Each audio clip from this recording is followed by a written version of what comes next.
Hey everyone, welcome back to our channel.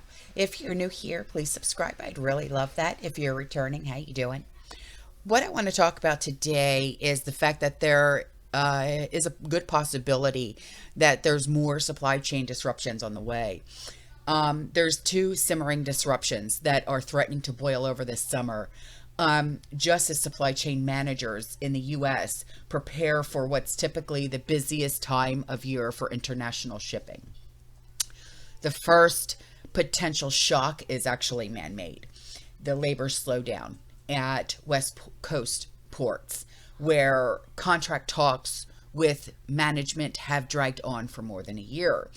And the two sides now appear at loggerheads over pay and how to divvy up carriers' pandemic era profits in a market that return to rock bottom freight rates. Members of the International Longshore and Warehouse Union stopped operations at some marine terminals at the port of Los Angeles heading into the weekend. Similar actions were seen in Oakland, Tacoma, and Seattle, but cargo operations at the ports of LA and Long Beach are continuing though.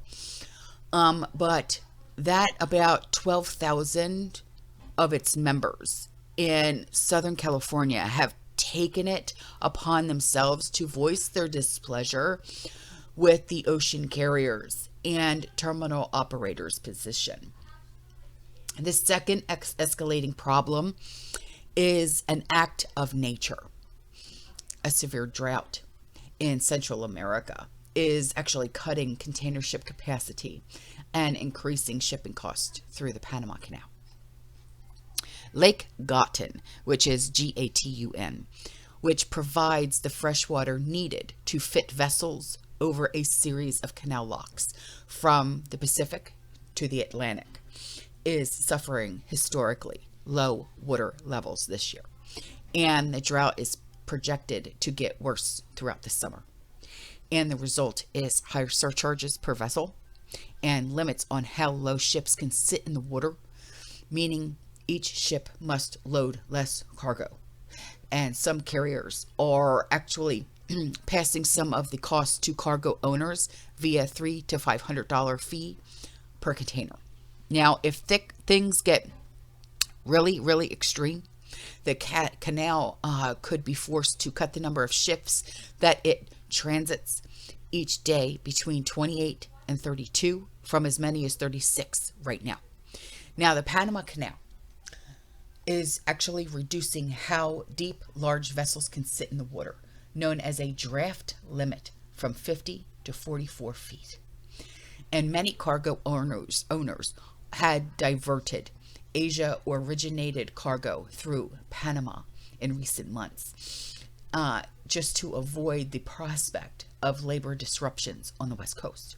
Now, facing the drought restrictions and a deteriorating labor situation, they may be left with more expensive and time-consuming alternatives, routing goods from Asia through the Suez Canal instead of Panama, or risking delays at LA, Long Beach, and paying extra rail rates.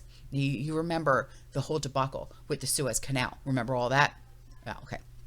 Now, all of this is costly, okay?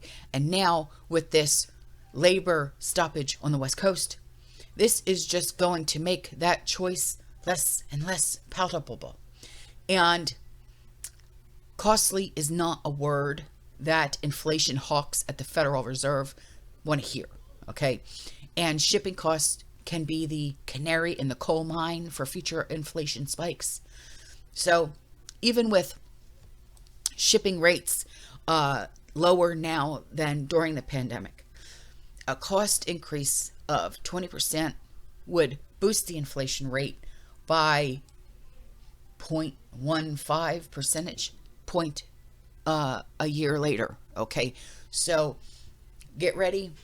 Once again, if you order a lot of things online like I do, get ready for higher costs, higher shipping costs.